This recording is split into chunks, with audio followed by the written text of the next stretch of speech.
the Lord. Praise the Lord. Praise the Lord. ಪಿತನಿಗೂ ಸುತನಿಗೂ ಮತ್ತು ಪವಿತ್ರ ಆತ್ಮರಿಗೂ ಮಹಿಮೆಯಾಗಲಿ. ಆದಿಯಲ್ಲಿದ್ದ ಹಾಗೆ ಈಗಲೂ ಯಾವಾಗಲೂ ಸದಾಕಾಲಕ್ಕೂ ಸ್ತೋತ್ರ ಉಂಟಾಗಲಿ. Praise the lord.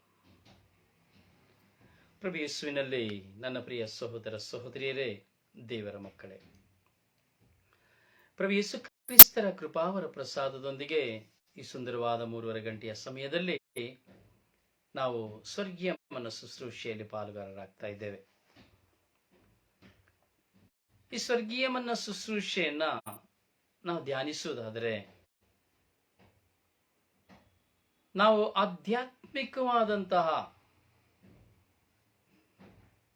ಒಂದು ಅನುಬಂಧದಲ್ಲಿ ನಾವು ಸಿಲುಕಿಕೊಳ್ತೇವೆ. ಈ ಸ್ವರ್ಗೀಯ ಮನ ಶುಶ್ರೂಷೆ ನಮ್ಮನ್ನು ಆಧ್ಯಾತ್ಮಿಕತೆಗೆ ಕರೆದುಕೊಂಡು ಹೋಗುವಂತಹ ಮೆಟ್ಟಿಲುಗಳು. ಪ್ರಿಯರೇ, ಪ್ರತಿ ದಿನದಲ್ಲಿ ನಾವು ದೇವರ ವಾಕ್ಯಕ್ಕಾಗಿ ಹಂಬಲಿಸ್ತೇವೆ. ಹಲವಾರು ಜನರ ಶುಶ್ರೂಷೆಗಳನ್ನ ಧ್ಯಾನಿಸ್ತಾರೆ, ಒಳ್ಳೆಯದು. ಆದರೆ ಒಂದೇ ಒಂದು ನನ್ನ ಸಜೆಷನ್, ಧ್ಯಾನಗಳನ್ನ ಯಾರದು ಬೇಕಾದ್ರೂ ಧ್ಯಾನಿಸಿ, ಕೇವಲ ಬರೀ ಧ್ಯಾನಿಸಬೇಡಿ, ಅದನ್ನ ಪಾಲಿಸಿ. ಧ್ಯಾನಿಸುವವರು, ಧ್ಯಾನ ಕೊಡುವವರು ಪಾಲಿಸ್ತಾರೋ ಇಲ್ವೋ ನಮಗೆ ಬೇಡ, ಆದರೆ ನಾವು ಪಾಲಿಸಬೇಕು. ಕೇಳುವವರು ಪಾಲಿಸಬೇಕು. ಧ್ಯಾನಿಸುವವರು ಧ್ಯಾನಿಸ್ತಾ ಇದ್ದಾರೆ ಅಂತೇಳಿ ನಾವು ಅವ್ರ ಕೊರತೆ ನೋಡೋದು ಬೇಕಿಲ್ಲ. ನಾನು ದೇವರ ವಾಕ್ಯವನ್ನು ಧ್ಯಾನಿಸ್ತಾ ಇದ್ದೇನೆ, ದೇವರು ನನಗೆ ಈ ಒಂದು ಸಂದರ್ಭವನ್ನು ಕೊಟ್ಟಿದ್ದಾರೆ, ಈ ಸಮಯವನ್ನು ಕೊಟ್ಟಿದ್ದಾರೆ, ಆದ್ದರಿಂದ ನಾನು ಈ ಧ್ಯಾನವನ್ನು ಧ್ಯಾನಿಸಬೇಕು. ಇಷ್ಟೇ. ದೇವರು ವಾಕ್ಯವಾಗಿ ನನ್ನಲ್ಲಿ ಮಾತನಾಡ್ತಾರೆ. ಆದರೆ ಯಾವುದೇ ವಾಕ್ಯವನ್ನು ಆಲಿಸಿದರೂ ಸತ್ಯವನ್ನು ಅರಿತುಕೊಂಡು, ಸತ್ಯವನ್ನು ಮನಗೊಂಡು ನಾವು ಅದನ್ನು ಪಾಲಿಸಬೇಕು. ಅವಾಗ ಮಾತ್ರವೇ ಉಪಯುಕ್ತ, ಇಲ್ಲಾಂದ್ರೆ ಉಪಯುಕ್ತವಿಲ್ಲ. ಪ್ರಿಯರೇ, ನಾವೆಲ್ಲರೂ ಒಳ್ಳೆಯವರು, ಯಾರೂ ಈ ಲೋಕದಲ್ಲಿ ಕೆಟ್ಟವರಿಲ್ಲ. ಪ್ರತಿಯೊಬ್ಬ ಮನುಷ್ಯನು ಒಳ್ಳೆಯವನು, ಪ್ರತಿಯೊಬ್ಬ ವ್ಯಕ್ತಿ ಒಳ್ಳೆಯವನು. ಯಾರನ್ನು ಕೆಟ್ಟವರು ಎಂದು ಎಣಿಸಲು ಸಾಧ್ಯವಿಲ್ಲ. ಪ್ರಿಯರೇ, ಮನುಷ್ಯನಲ್ಲಿ ಕೆಟ್ಟತನವು ಉಲ್ಪಣವಾಗುತ್ತದೆ, ಆದರೆ ಕೆಟ್ಟವನಾಗಿ ಯಾರು ಜನಿಸುವುದಿಲ್ಲ. ಕೆಟ್ಟವನಾಗಿ ಜೀವಿಸಬೇಕೆಂದು ಯಾರ ಆಸೆ ಪಡೋದಿಲ್ಲ. ನಾನೊಬ್ಬ ಕುಡುಕನಾಗಬೇಕು ಎಂಬುದಾಗಿ ಕುಡಿಯುವವರು ಯಾರು ಇಲ್ಲ. ನಾನು ಕೊಲೆಗಾರನಾಗಬೇಕು ಎಂದೇಳಿ ಕೊಲೆಗಾರರಾಗುವವರು ಯಾರು ಇಲ್ಲ. ಹೀಗೆ ನಾವು ಕೆಟ್ಟದ್ದನ್ನು ಮಾಡಿ ಜೀವಿಸಬೇಕು ಎಂದು ಜೀವಿಸುವಂತಹ ವ್ಯಕ್ತಿಗಳು ಯಾರೂ ಸಹ ಇಲ್ಲ. ನಾವೆಲ್ಲರೂ ಒಳ್ಳೆಯವರೇ, ಎಲ್ಲರ ಮನಸ್ಸು ಒಳ್ಳೆಯದೇ. ಹೀಗಿರುವಾಗ ಒಳ್ಳೆಯವರಾಗಿರುವ ನಾವು ಒಳ್ಳೆಯತನದಲ್ಲಿ ಜೀವಿಸಬೇಕೆಂದು ನಾವು ತೀರ್ಮಾನಿಸಬೇಕು. ಬೇರೊಬ್ಬರು ತೀರ್ಮಾನಿಸುವುದಿಲ್ಲ, ನಾನು ತೀರ್ಮಾನಿಸಬೇಕು. ನಾನು ಒಳ್ಳೆಯವನು,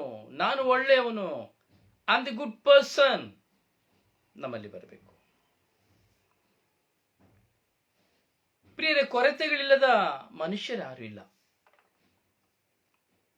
ಪ್ರತಿಯೊಬ್ಬರಲ್ಲಿಯೂ ಕೊರತೆ ಇದೆ. ಆದರೆ ಆ ಕೊರತೆಗಳು ಜೀವನವಾಗಬಾರದು. ಕೊರತೆಗಳು ನಮಗೆ ಜೀವನವಾಗಬಾರದು. ನಮ್ಮ ಗುರಿಗಳು ಜೀವನವಾಗಬೇಕು. ನಾವು ತೆಗೆದುಕೊಳ್ಳುವ ತೀರ್ಮಾನಗಳು ಜೀವನವಾಗಬೇಕು. ಪ್ರೀಸ್ ದಿ ಲಾರ್ಡ್. ಮತ್ತೊಬ್ಬರಿಗಾಗಿ ಜೀವಿಸುವುದು ಜೀವನವಾಗಬಾರದು.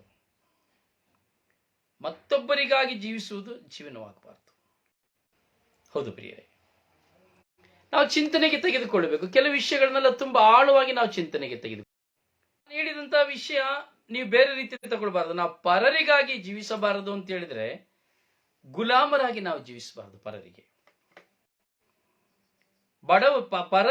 ನಾವು ಸೇವೆ ಮಾಡಿ ಜೀವಿಸುವಾಗ ಅದು ಶ್ರೇಷ್ಠ. ಆದ್ರೆ ಪರರಿಗಾಗಿ ಅಂದ್ರೆ ಪರರಿಗೆ ಗುಲಾಮರಾಗಿ, ಅವರ ಕಾಲು ಕೆಳಗಡೆನೆ ಅವರಿಗಾಗಿಯೇ ಜೀವಿಸಬಾರದು. ಹೌದು ಪ್ರಿಯರೇ, ಒಂದು ವ್ಯಕ್ತಿಯನ್ನು ಆಶ್ರಯಿಸಿಕೊಂಡು ಜೀವಿಸಬೇಕು. ಆದರೆ ಆ ವ್ಯಕ್ತಿಯು ಎಷ್ಟು ಪ್ರಾಮಾಣಿಕನು ಎಂಬುದಾಗಿ ಅರಿತುಕೊಂಡು ಆ ವ್ಯಕ್ತಿಯನ್ನು ಅನುಸರಿಸಿ ಜೀವಿಸಬೇಕು. ಸಿಕ್ಕಿದವರನ್ನೆಲ್ಲ ನಾವು ಆಶ್ರಯಿಸಿಕೊಂಡು ಜೀವಿಸಬಾರದು. ಒಂದು ವ್ಯಕ್ತಿಗೆ ನಾವು ಸಹಾಯ ಮಾಡಬೇಕು, ಸಿಕ್ಕಿದವರಿಗಾಗಿ ಅಲ್ಲ, ಯಾರಿಗೆ ಅವಶ್ಯಕತೆ ಇದೆಯೋ ಅವರಿಗೆ ನಾವು ಸಹಾಯ ಮಾಡಬೇಕು.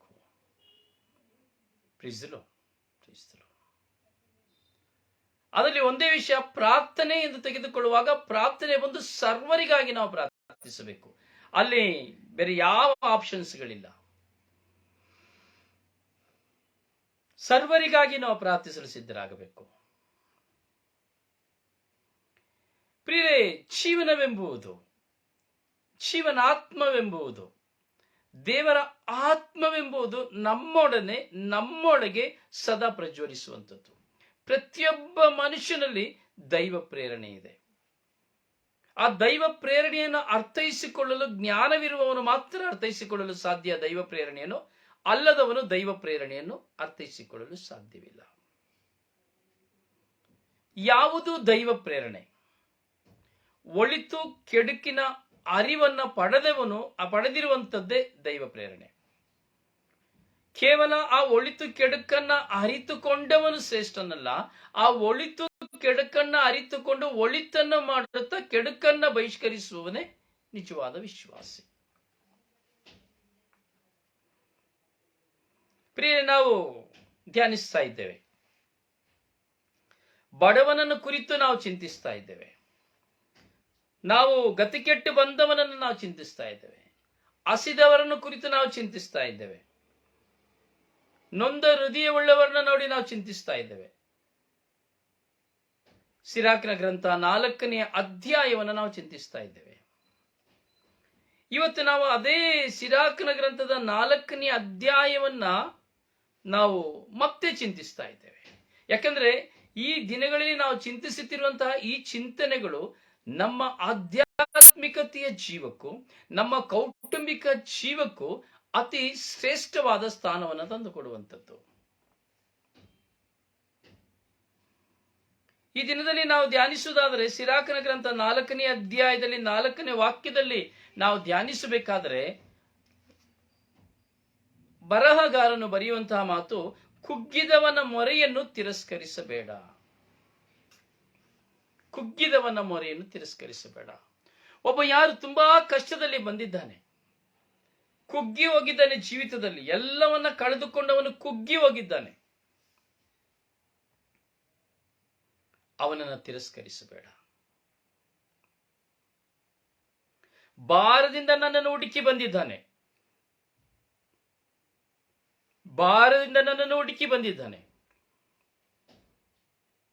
ನನ್ನ ಹತ್ರ ಏನೋ ತನ್ನಲ್ಲಿರುವಂತಹ ಅಳಲನ್ನು ತೋಡಿಕೊಳ್ಳಬೇಕು ಅಂತ ಬಂದಿದ್ದಾನೆ, ಅಥವಾ ತನ್ನಲ್ಲಿರುವಂತಹ ಹೊರೆಗಳನ್ನ ಹೇಳಬೇಕು ಅಂತ ಬಂದಿದ್ದಾನೆ. ಕುಗ್ಗಿದವನಾಗಿ ನಮ್ಮ ಮುಂದೆ ಬಂದಿದ್ದಾನೆ. ಆ ಕುಗ್ಗಿದವನಾಗಿ ನಿನ್ನ ಮುಂದೆ ಬಂದಂತಹ ಯಾವ ವ್ಯಕ್ತಿಯನ್ನು ತಿರಸ್ಕರಿಸಬೇಡ. ನಿನ್ನ ಸ್ಥಾನಮಾನಗಳು ಎಷ್ಟು ದೊಡ್ಡದಾಗಿರಲಿ, ನೀನು ಯಾಜಕನಾಗಿರಬಹುದು, ಕನ್ಯಾಸ್ತ್ರೀ ಆಗಿರಬಹುದು, ಸಾರುವವನಾಗಿರಬಹುದು, ವಿಶ್ವಾಸಿಯಾಗಿರಬಹುದು, ಪ್ರಾರ್ಥನೆ ಮಾಡುವವನಾಗಿರಬಹುದು, ಅಥವಾ ನೀನು ಯಾವ ಮೇಧಾವಿಯು, ಜ್ಞಾನವಂತನು, ವಿದ್ಯಾವಂತನು ಯಾರೇ ಆಗಿರಬಹುದು. ಆದರೆ ಒಬ್ಬ ಕುಗ್ಗಿದವನು, ಮನಕುಗ್ಗಿದವನು ನಿನ್ನ ಮುಂದೆ ಬರುವಾಗ ಅವನನ್ನು ತಿರಸ್ಕರಿಸಬೇಡ. ಅವನ ಅಳಲನ್ನು ಕೇಳು, ಅವನ ಕಣ್ಣೀರನ್ನು ಕೇಳು, ಅವನ ದುಃಖವನ್ನು ಕೇಳು, ಅವನ ಯಾತನೆಯನ್ನು ಕೇಳು, ಅವನ ಮನಪ್ರಯಾಸವನ್ನು ಕೇಳು, ಅವನ ಅವಶ್ಯಕತೆಯನ್ನು ಕೇಳು, ಅವನ ಸನ್ನಿವೇಶಗಳು, ಅವನ ಜೀವಿತದಲ್ಲಿ ನಡೆಯುತ್ತಿರುವಂತಹ ದುರ್ಘಟನೆಗಳ ಸನ್ನಿವೇಶವನ್ನು ಕೇಳು. ಅವನಿಗೆ ಏನು ಬೇಕು, ಅವನಿಗೆ ಏನು ಆಗಬೇಕು, ಅವನಲ್ಲಿರುವಂತಹ ಸಮಸ್ಯೆ ಏನು ಎಂಬುದನ್ನು ನೀನು ಅವನಲ್ಲಿ ವಿಚಾರಿಸು. ಹೀಗೆ ಕುಗ್ಗಿ ಹೋಗಿ ನಿನ್ನ ಮುಂದೆ ಬರುವಂತಹ ಯಾವ ವ್ಯಕ್ತಿಯನ್ನ ನೀನು ತಿರಸ್ಕರಿಸಬೇಡ, ರೆಫ್ಯೂಸ್ ಮಾಡಬೇಡ ಎಂಬುದಾಗಿ ದೇವರ ವಾಕ್ಯ ಹೇಳ್ತಾ ಇದೆ.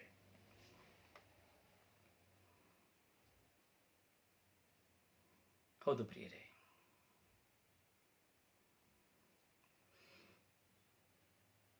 ನಮ್ಮನ್ನು ಹುಡುಕಿ ಬಂದ, ಹೋಗು ನನಗೆ ಟೈಮ್ ಇಲ್ಲ, ಈಗ ಆಗೋದಿಲ್ಲಪ್ಪ, ನೀನು ಹೋಗು. ಮನೆ ಬಾಗಿಲಲ್ಲಿ ಪದೇ ಪದೇ ಬರುವಂತಹ ವ್ಯಕ್ತಿಗಳು ಕುಗ್ಗಿ ಹೋಗಿ ಮನ ಪ್ರಯಾಸದಿಂದ ಮನೆಯ ಬಾಗಿಲಿಗೆ ಹುಡುಕಿ ಬರುವವರು, ಇರುವುದೆಲ್ಲವನ್ನ ಕಳೆದುಕೊಂಡು ಹುಡುಕಿ ಬರುವವರು, ಕುಗ್ಗಲ್ಪಟ್ಟವರಾಗಿ ನಸುಕಲ್ಪಟ್ಟವರಾಗಿ ನಮ್ಮನ್ನು ಹುಡುಕಿ ಬರುವವರು. ಅಯ್ಯೋ, ಇವರಿಂದ ನನಗೇನಾದ್ರೂ ಒಂದು ಸಹಾಯ ಆಗಬಹುದು ಎಂದು ಬರುವವರು. ಅಥವಾ ಸಹಾಯವನ್ನೇ ಯಾಚಿಸದೆ ನನ್ನ ಭಾರವನ್ನ, ನನ್ನ ಅಳಲನ್ನ ಇವರ ಮುಂದೆ ಚೆಲ್ಲಿಕೊಂಡಿದ್ದೆ ಆದರೆ ಖಂಡಿತವಾಗಿ ನನಗೆ ಸಾಂತ್ವನ ಸಿಗುತ್ತದೆ ಎಂದು ಬರುವವರು. ಅಯ್ಯೋ, ನಾನು ಇವರ ಬಳಿ ಹೋಗಿ ನನಗಾಗಿ ಪ್ರಾರ್ಥಿಸಿ ಎಂದು ಕೇಳಿಕೊಂಡದಾದರೆ ಖಂಡಿತವಾಗಿ ಇವರು ನನಗಾಗಿ ಪ್ರಾರ್ಥಿಸುತ್ತೇನೆ ಎಂದು ಹೇಳಿ ಬರುವವರು. ಖಂಡಿತವಾಗಿ ನಿಮಗಾಗಿ ಪ್ರಾರ್ಥಿಸುತ್ತೇನೆ ಎಂದು ಶಬ್ದವನ್ನು ಕೇಳಿ ಆನಂದಿಸಲು ಬರುವವರು. ಸಾಂತ್ವನಕ್ಕಾಗಿ ಹುಡುಕಿ ಬರುವವರು. ಕುಗ್ಗಿದವನ ಮೊರೆಯನ್ನು ತಿರಸ್ಕರಿಸಬೇಡ. ಅವ ಪ್ರಾರ್ಥನೆ ಅವಶ್ಯಕತೆಗಾಗಿ ನಿನ್ನ ಮುಂದೆ ಅವನು ಬರುವಾಗ ಸಿರಿವಂತನ ಎಂಬುದಾಗಿ ಬಡವ ಎಂಬುದಾಗಿ ಭಿನ್ನಭೇದವನ್ನು ಮಾಡಬೇಡ.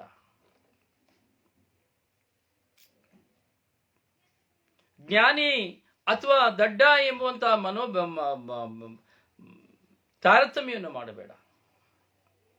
ಕುಗ್ಗಿದವನ ಮೊರೆಯನ್ನ ತಿರಸ್ಕರಿಸಬೇಡ.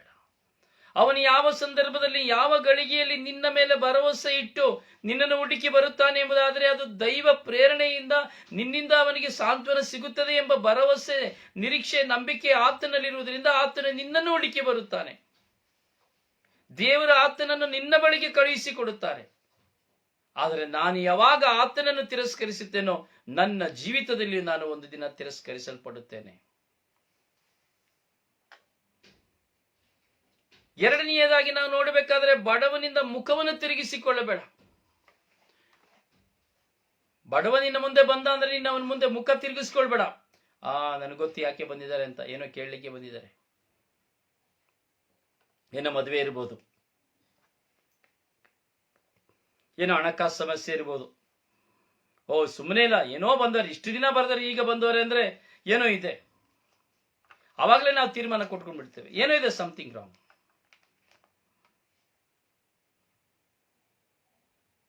ಬಡವನಿಂದ ಮುಖವನ್ನು ತಿರುಗಿಸಿಕೊಳ್ಳಬೇಡ.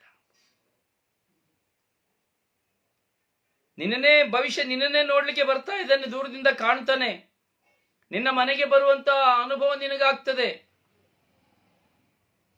ಅವನು ಎದುರು ಬರುವಾಗ ಇನ್ನೊಂದು ಗಲ್ಲಿಯಲ್ಲಿ, ಇನ್ನೊಂದು ಮಾರ್ಗದಲ್ಲಿ ಓಡಿ ಹೋಗಬೇಡ. ಅಥವಾ ನೋಡಿಯೂ ನೋಡದಂತೆ ಓಡಿ ಹೋಗಬೇಡ. ಅಥವಾ ನೋಡಿಯೂ ನೋಡದಂತೆ ನಟಿಸುವಂತೆ ನಿನ್ನ ಮೊಬೈಲ್ ಅನ್ನು ಕಿವಿಗೆ ಇಟ್ಟುಕೊಳ್ಳಬೇಡ. ಏನೋ ದೀರ್ಘವಾಗಿ ನಾನು ಯಾರೊಂದಿಗೆ ಮಾತನಾಡುತ್ತಾ ಇದ್ದೇನೆ ಎಂಬುದಾಗಿ ನಟನೆ ಮಾಡಬೇಡ. ಇದೆಲ್ಲ ನಾವು ಮಾಡುವಂಥದ್ದು.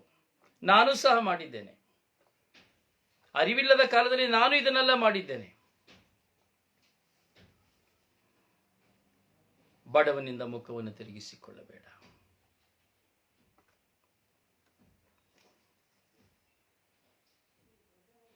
ಪ್ರಿಯರೇ, ಬಡವ ಎಂದೇಳುವಾಗ ಅವನ ಜೀವಿತದ ದಾರಿದ್ರ್ಯಗಳ ಕಾರಣ, ಅವನ ಜೀವಿತದ ಕಷ್ಟಗಳ ಕಾರಣ, ಅಥವಾ ಅವನ ಜೀವಿತದ ಸಮಸ್ಯೆಗಳ ಕಾರಣ ನಮ್ಮನ್ನು ಹುಡುಕಿ ಬರ್ತಾರೆ. ಅದು ಕುಟುಂಬಸ್ಥರಾಗಬಹುದು, ಊರಿನವರೇ ಆಗಬಹುದು, ವಿಚಾರಣೆಯವರಾಗಬಹುದು, ನೆರೆಯವರಾಗಬಹುದು. ಯಾಕೆ? ಬಡವನಾಗಿರುವ ನಿನ್ನ ಅಣ್ಣ, ತಮ್ಮ, ಅಕ್ಕ, ತಂಗಿಯಾಗಿರಬಹುದು, ಮಿತ್ರನಾಗಿರಬಹುದು. ಬಡವನಾಗಿ ಅವನು ನಿನ್ನ ಮುಂದೆ ಬರುವಾಗ ನೀನು ಅವನಿಗೆ ಮುಖ ತಿರುಗಿಸಿಕೊಳ್ಳಬೇಡ.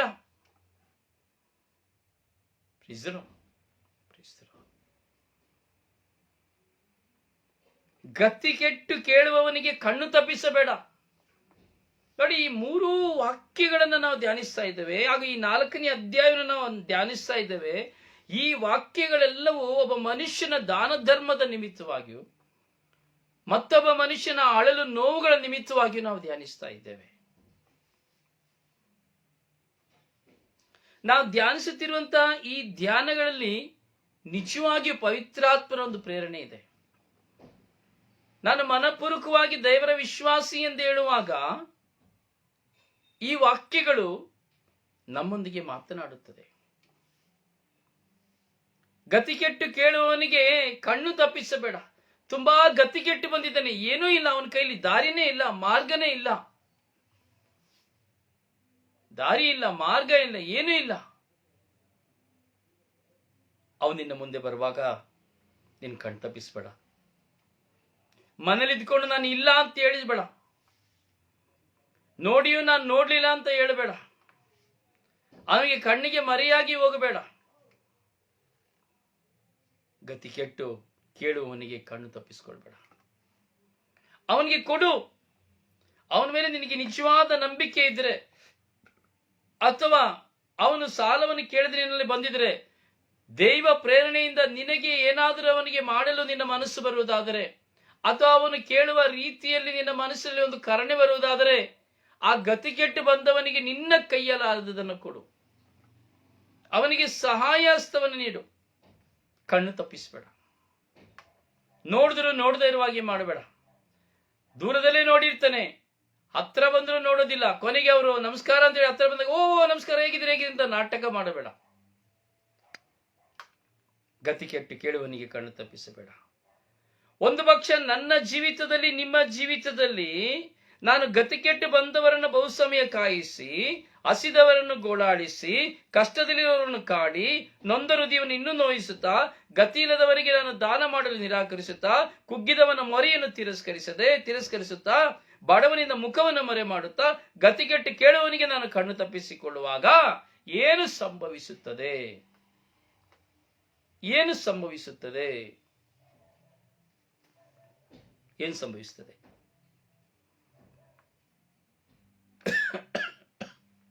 ವಾಕ್ಯ ಹೇಳ್ತದೆ,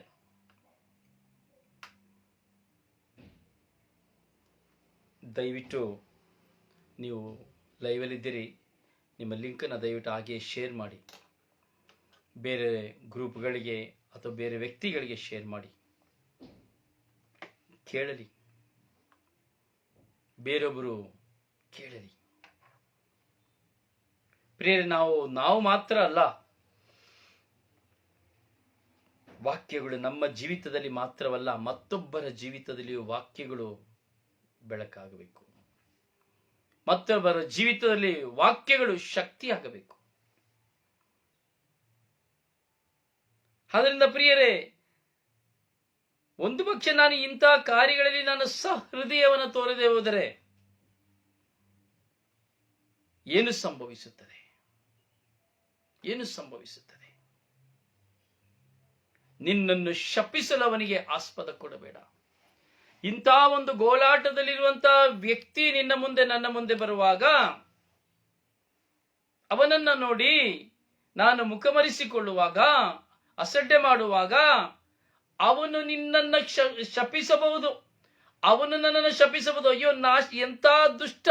ಸಾಧಾರಣ ಶಪಿಸೋದಿಲ್ಲ, ಆದ್ರೆ ಒಂದು ಪಕ್ಷ ಅಂತವರು ಶಪಿಸಿದ್ರೆ ಅಲ್ಲ, ಭವಿಷ್ಯ ನಮ್ಮ ಜೀವಿತದಲ್ಲಿ ದಾರಿದ್ರ್ಯ, ಕಟ್ಟಿಟ್ಟ ಬುತ್ತಿ.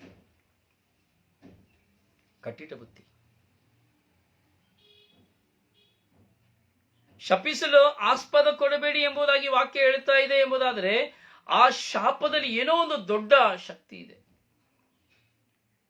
ಶಪಿಸೋದಿಲ್ಲ ಯಾರುವೆ, ಆದರೂ ಮನಸ್ಸಿನಿಂದ ಬರುವ ಗಾಯ, ಕಣ್ಣೀರಿನಿಂದ ಬರುವಂತಹ ಕಣ್ಣೀರು, ಆ ಹೃದಯದಲ್ಲಿ ಉಲ್ಪಣವಾಗುವಂತಹ ದುಃಖ ನಮಗೆ ಶಾಪವಾಗಿ ಮಾರ್ಪಾಡಾಗ್ತದೆ.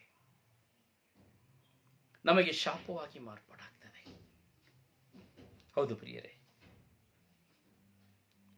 ಯಾವಾಗ ನಾನು ಅವನು ಶಪಿಸಲು ಆಸ್ಪದ ಕೊಡುತ್ತೇನೋ, ಈ ನಾನು ಕಣ್ಣೀರಿನಿಂದ, ದುಃಖದಿಂದ ನಾನು ಮನನೊಂದು ದೇವರ ಮುಂದೆ, ಏನ್ ದೇವರೇ ಹೀಗೆ ಆಗಿ ಹೋಯ್ತು, ಇವ್ ನನ್ನ ಮೇಲೆ ಕರುಣೆ ತೋರ್ಲಿಲ್ವಲ್ಲ ದೇವರೇ ಎಂದು ಅವನು ಕುಗ್ಗುವಾಗ, ಆ ಕುಗ್ಗಿಗೆ ದೇವರೇ ಪ್ರತಿ ವೇದನೆಯಲ್ಲಿರುವ ಅವನು ನಿನ್ನನ್ನು ಶಪಿಸಿಯಾನು. ನಿನ್ನನ್ನು ಶಪಿಸ್ಲಿಕ್ಕೆ ಅವನಿಗೆ ಆಸ್ಪದ ಕೊಡಬೇಡ. ಒಂದು ಪಕ್ಷ ಅವನಿಗೆ ಶಪಿಸಿದಂದ್ರೆ ವೇದನೆಯಲ್ಲಿರುವಂತ ಅವನು, ಅಯ್ಯೋ ಅವನ ಜೀವನದಲ್ಲಿ ಒಂದು ದಿನ ಏನಾದ್ರೂ ಸಂಭವಿಸ್ತದೆ. ಹೌದಲ್ಲ, ನೀನು ಹೀಗೆ ಮಾಡ್ತಾ ಇದ್ದೀರ, ಒಂದು ದಿನ ನಿನಗೆ ಅರಿವಾಗ್ತದೆ ಇದರ ಅರ್ಥ. ಒಂದು ದಿನ ನನ್ನ ನೋವು ನಿನಗೆ ಗೊತ್ತಾಗ್ತದೆ, ನೀನಿದ್ದು ನನಗೆ ಮಾಡ್ಲಿಲ್ಲಲ್ಲ, ಇದ್ದು ನನಗೆ ಕೊಡ್ಲಿಲ್ವಲ್ಲ ಎಂಬುದಾಗಿ ಹಲವಾರು ಜನರು ಹೇಳುವ ಮಾತುಗಳನ್ನು ನೋಡ್ತೇವೆ. ಈ ಮಾತುಗಳು ಶಾಪದ ಮಾತುಗಳಾಗಿ ಬದಲಾವಣೆ ಆಗ್ತದೆ. ಮಾತ್ರವಲ್ಲ, ಇವನು ಶಪಿಸುವುದನ್ನು ಸರ್ವೇಶ್ವರ ಸ್ವಾಮಿ ಕೇಳಿಯಾನು ಎಂಬುದಾಗಿ ವಾಕ್ಯ ಹೇಳ್ತಾ ಇದೆ. ಹೀಗೆ ಕುಗ್ಗಿ ಹೋದಂತ ಇವನು, ನೊಂದು ಹೋದಂತ ಇವನು, ಗತಿ ಕೆಟ್ಟು ಬಂದಂತ ಇವನು, ಹಸಿದಂತ ಇವನು ತನ್ನ ಜೀವಿತದಲ್ಲಿ ನೊಂದುಕೊಳ್ಳುವಾಗ ಇವನ ಮುಖಾಂತರವಾಗಿ ದೇವರ ವಾಕ್ಯವು ನನ್ನನ್ನು, ನಿಮ್ಮನ್ನು ಶಪಿಸುತ್ತದೆ. ಅವನ ಸೃಷ್ಟಿಕರ್ತನ ಅವನ ಮೊರೆಯನ್ನು ಕೇಳಿಯಾನು. ಅವನ ದೇವರು ಹಗಲು ರಾತ್ರಿ ಕುಗ್ಗಿ ಕುಗ್ಗಿ ಕುಗ್ಗಿ ಚಿತ್ರಹಿಂಸೆಗೆ ಸಿಲುಕಿರುವಂತಹ ಅವನ ದೇವರು ಅವನ ಪ್ರಾರ್ಥನೆಯನ್ನು ಕೇಳಿ ನನ್ನನ್ನು ನಿನ್ನನ್ನು ದಂಡಿಸುವನು, ಶಿಕ್ಷಿಸುವನು. ನಮಗೆ ಗೊತ್ತಿಲ್ಲ, ಆದರೆ ಇಲ್ಲಿ ವಾಕ್ಯ ಹೇಳ್ತಾ ಇದೆ, ಅವನ ಸೃಷ್ಟಿಕರ್ತನ ಅವನ ಮೊರೆಯನ್ನು ಕೇಳಿಯಾನು. ಅಂದರೆ ದೇವರ ಅವನ ಮೊರೆಯನ್ನು ಕೇಳಿದ್ರೆ ನಿನ್ನ ಜೀವಿತದಲ್ಲಿ ಕಟ್ಟಿಟ್ಟ ಬುತ್ತಿ, ಸಮಸ್ಯೆಗಳು, ನೋವುಗಳು, ಭಾರಗಳು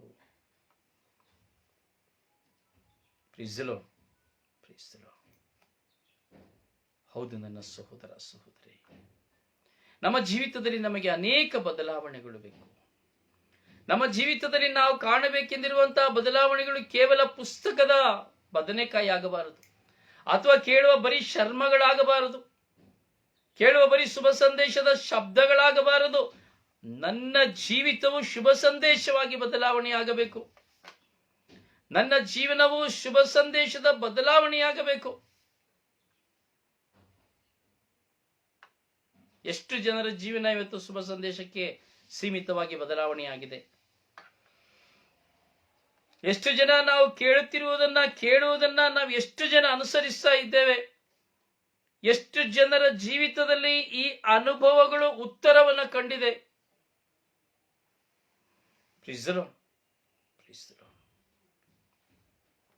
ಇವುಗಳನ್ನೇ ನಾವು ಚಿಂತಿಸಬೇಕಾಗಿರೋದು ಪ್ರಿಯರೇ.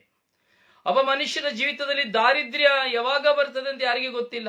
ನೋಡಿ, ಕೊರೋನಾ ಬಂತು, ಎಷ್ಟು ಜನ ದರಿದ್ರರಾಗ್ಬಿಟ್ರು,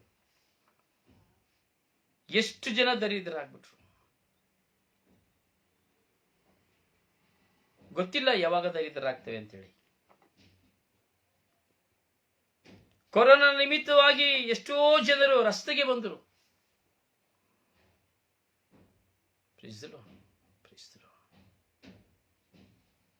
ಪ್ರಿಯರ, ನಮ್ಮ ಉದ್ದೇಶವೇನು? ನಾನು ಅರಿತುಕೊಳ್ಳಬೇಕು. ಪ್ರೀತಿ ಪಾತ್ರನಾಗಿರು ಸಭಿಕರಿಗೆ, ನಿನ್ನ ತಲೆಬಾಗಿಸು ಹಿರಿಯರಿಗೆ, ಸಭೆಯಲ್ಲಿರುವವರಿಗೆ. ಅಂದ್ರೆ ನೀನು ಒಂದು ಸಭೆಯಲ್ಲಿ, ಅಂದ್ರೆ ಒಂದು ಆಫೀಸಲ್ಲಿ, ನೀನು ಉದ್ಯೋಗ ಮಾಡುವ ಕಚೇರಿಯಲ್ಲಿ, ನೀನು ಉದ್ಯೋಗ ಮಾಡುವಂತಹ ಒಂದು ಕಾರ್ಖಾನೆಯಲ್ಲಿ ನೀನು ಇರುವುದಾದರೆ, ನಾನು ಇರುವುದಾದರೆ, ನೀನು ತಲೆಬಾಗು ಹಿರಿಯರಿಗೆ. ಪ್ರೀತಿ ಪಾತ್ರನಾಗಿರೋ ಸಭಿಕರಿಗೆ, ನಿನ್ನ ತಲೆಬಾಗಿಸು ಹಿರಿಯರಿಗೆ. ನೀನು ಹೋಗುವಲ್ಲೆಡೆ, ನಿನ್ನ ಕುಟುಂಬದಲ್ಲಿ ಅಥವಾ ನೀನು ಹೋಗುವ ಮನೆಯಲ್ಲಿ ನೀವು ಹಿರಿಯರನ್ನು ಕಾಣುವಾಗ ತಲೆಬಾಗಿಸಬೇಕೆಂಬುದಾಗಿ ದೇವರ ವಾಕ್ಯ ಹೇಳ್ತಾ ಇದೆ. ಎಷ್ಟು ಜನ ನಾವು ತಲೆಬಾಗಿಸ್ತಾ ಇದ್ದೇವೆ? ಎಷ್ಟು ಜನ ನಾವು ತಲೆಬಾಗಿಸ್ತಾ ಇದ್ದೇವೆ? ಹಿರಿಯರಿಗೆ ನಾವು ತಲೆಬಾಗಿ ನಡೀತಾ ಇದ್ದೇವೆ. ಪ್ರಿಯ, ನಮ್ಮಲ್ಲಿ ಇವತ್ತು ಹಣ ಉಂಟು, ಆಸ್ತಿ ಉಂಟು, ಅಂತಸ್ತು ಉಂಟು, ಎಲ್ಲ ಉಂಟು, ನಿಜ. ಆದರೆ ನನ್ನ ಜೀವಿತದಲ್ಲಿ ನಾನು ಯಾವ ವಿಷಯವನ್ನ, ದೇವರ ವಾಕ್ಯವನ್ನ, ಯಾವುದನ್ನ ನನ್ನ ಜೀವಿತದಲ್ಲಿ ನಾನು ಅನುಸರಿಸಿ ನಡೆಯುತ್ತಾ ಇದ್ದೇನೆ? ಒಂದು ಕಡೆ ಹಣದ ದರ್ಪ, ಇನ್ನೊಂದು ಕಡೆ ಆಸ್ತಿಯ ದರ್ಪ, ಇನ್ನೊಂದು ಕಡೆ ಅಧಿಕಾರದ ದರ್ಪ, ಇನ್ನೊಂದು ಕಡೆ ವಿಧಿಯ ದರ್ಪ, ಇನ್ನೊಂದು ಕಡೆ ನನ್ನ ಕೈಯಲ್ಲಿ ಬರುವಂತಹ ಎಲ್ಲ ವಿಧವಾದಂತಹ ಸುಖ ಭೋಗಗಳ ದರ್ಪ. ಚಿಂತಿಸಬೇಕು ಪ್ರಿಯರೇ, ಚಿಂತಿಸಬೇಕು. ಪ್ರೀತಿ ಪಾತ್ರರಾಗಿರ್ಬೇಕು ನಾವು ಸಭಿಕರಿಗೆ, ನಮ್ಮ ಮುಂದೆ ಇರುವಂತಹ ವ್ಯಕ್ತಿಗಳಿಗೆ. ನನ್ನ ಮುಂದೆ ಇರುವಂತಹ ವ್ಯಕ್ತಿಗಳಿಗೆ ನಾನು ಪ್ರೀತಿ ಪಾತ್ರನಾಗಿರಬೇಕು. ಹಿರಿಯರಿಗೆ ತಲೆಬಾಗಿಸಬೇಕು. ದೇವರ ವಾಕ್ಯ ಹೇಳ್ತದೆ, ಒಬ್ಬ ನರೆ ಕೂದಲಿರುವಂತಹ ಒಂದು ವ್ಯಕ್ತಿ ನಿನ್ನ ಮುಂದೆ ಇರುವುದಾದ್ರೆ ಅವನ ಮೇಲೆ ನೀನು ಕಾಲಿನ ಮೇಲೆ ಕಾಲಾಕಿ ಕುತ್ಕೊಳ್ಬೇಡ. ಸಿರಾಕನ ಗ್ರಂಥದಲ್ಲಿ ಹೇಳ್ತದೆ, ಒಬ್ಬ ಹಿರಿಯನು ನಿನ್ನ ಮುಂದೆ ಇರುವಾಗ ಅವನ ಮುಂದೆ ಸರಿಸಮಾನವಾಗಿ ಕಾಲಿನ ಮೇಲೆ ಕಾಲಾಕಿ ಕುತ್ಕೊಳ್ಬೇಡ. ಹಾಗೆ ಒಂದು ನರೆ ಕೂದಲು ಬಂದಂತಹ ವ್ಯಕ್ತಿಯನ್ನು ನೀನು ಗೌರವಿಸು. ಇವತ್ತಿಯಲ್ಲಿ ಎತ್ತ ತಂದೆ ತಾಯಿಂದಿರ ಮುಂದೆ ಕಾಲ ಮೇಲೆ ಕಾಲಾಕಿ ಕುತ್ಕೊಳ್ಳೋರನ್ನ ನಾವು ನೋಡುತ್ತೇವೆ. ಎತ್ತ ತಂದೆ ತಾಯಿಂದಿರ ಮುಂದೆ ಬೀಡಿ ಸಿಗರೇಟ್ ಸೇದುವಂತಹ ಮಕ್ಕಳನ್ನ ನಾವು ನೋಡುತ್ತೇವೆ. ಎತ್ತ ತಂದೆ ತಾಯಿಂದಿರ ಮುಂದೆ ಬೀರಿನ ಲಹರಿಯನ್ನು ಕುಡಿಯೋರನ್ನ ನಾವು ನೋಡುತ್ತೇವೆ. ಎತ್ತ ತಂದೆಯನ್ನ ತಾಯಿಯನ್ನ ಕಾಲಿನಲ್ಲಿ ಒದಿಯೋರನ್ನ ನಾವು ನೋಡುತ್ತೇವೆ. ವಯಸ್ಸಾದವರನ್ನ ನೋಡದೆ ಬಾರೋ ಹೋಗೋ ಎಂದು ಮಾತನಾಡುವವರನ್ನ ನಾವು ನೋಡ್ತೇವೆ. ಸಭ್ಯತೆ ಇಲ್ಲ. ಪ್ರಿಯ, ನಾನು ದೇವರ ಮಗನು, ದೇವರ ಮಗನು, ದೇವರ ಮಗಳು ಎಂದು ಹೇಳಿಕೊಳ್ಳುತ್ತಾ ಇದ್ದಾರೆ. ಆದರೆ ನನ್ನ ಜೀವಿತದಲ್ಲಿ ನನ್ನ ಹಿರಿಯರ ಮುಂದೆ, ಸಭಿಕರ ಮುಂದೆ ನನಗೆ ಗೌರವವನ್ನು ಕೊಡಲು ಗೊತ್ತಿಲ್ಲ. ಹಿರಿಯರ ಮುಂದೆ ನಾನು ಯಾವ ಜಾತಿ ಜನಾಂಗದವರಾಗಿರಲಿ, ಯಾರು ನೋಡಿ, ಈಗ ಬಸ್ಸಲ್ಲಿ ಯಾರು ಬಂದ್ರು, ವಯಸ್ಸಾಗಿದೆ, ನಾವು ಕುಳಿತುಕೊಂಡಿರ್ತೇವೆ, ಆ ವಯಸ್ಸಾದವರು ಬಂದರು ಅಂತೇಳಿ ನಮ್ಮ ಜಾಗವನ್ನು ಬಿಟ್ಟು ಕೊಡುವುದಿಲ್ಲ. ಎಷ್ಟೋ ಸರಿ ನಾವು ರಸ್ತೆಯಲ್ಲಿ ನಮ್ಮ ವಾಹನಗಳಲ್ಲಿ ಹೋಗ್ತಾ ಇರ್ತೇವೆ, ಬೈಕ್ನಲ್ಲಿಯೋ ಕಾರ್ನಲ್ಲಿಯೋ ಹೋಗ್ತಾ ಇರ್ತೇವೆ, ಹಿಂದೆ ಯಾರು ಇರೋದಿಲ್ಲ. ಒಂದು ಬಡವನಾದವನು, ಒಬ್ಬ ನಿರ್ಗತಿಕನಾದವನು, ಒಬ್ಬ ಕುಂಟನಾದವನು, ಒಬ್ಬ ಹಣ್ಣು ಮುದುಕನಾದವನು ನಡೆದುಕೊಂಡು ಹೋಗುತ್ತಾನೆ ರಸ್ತೆಯಲ್ಲಿ. ಎಷ್ಟು ಜನ ನಾವು ವಾಹನವನ್ನು ನಿಲ್ಲಿಸಿ ಅವರನ್ನ ನಾವು ನಮ್ಮ ವಾಹನದಲ್ಲಿ ಹತ್ತಿ ಕೂರಿಸಿಕೊಂಡು ಹೋಗ್ತೇವೆ. ನಿಜವಾಗಿ ನಡೆಯುವಂತ ವ್ಯಕ್ತಿಗಳನ್ನ ನಾವು ಕಣ್ಣು ಬಿಟ್ಟು ಸಹ ನೋಡೋದಿಲ್ಲ, ಹೋಗ್ತಾ ಇರ್ತೇವೆ. ಆದರೆ ನಮಗೆ ತಿಳಿದಂತ ಯಾವುದಾದ್ರೂ ವ್ಯಕ್ತಿ ಇದ್ರೆ, ಹೇಗಿದ್ದೀರಿ, ಎಲ್ಲಿ ಹೋಗ್ತಾ ಇದ್ರಿ, ಬನ್ನಿ ನಾನು ಬಿಟ್ಟು ಕೊಡ್ತೇನೆ, ಎಲ್ಲಿ ಹೋಗ್ಬೇಕು ಅಂತ ಹೇಳಿ ನಾನು ಅಲ್ಲಿಯವರೆಗೆ ಬಿಟ್ಟು ಕೊಡ್ತೇನೆ ಎಂಬುದಾಗಿ ಹೇಳ್ತೇವೆ.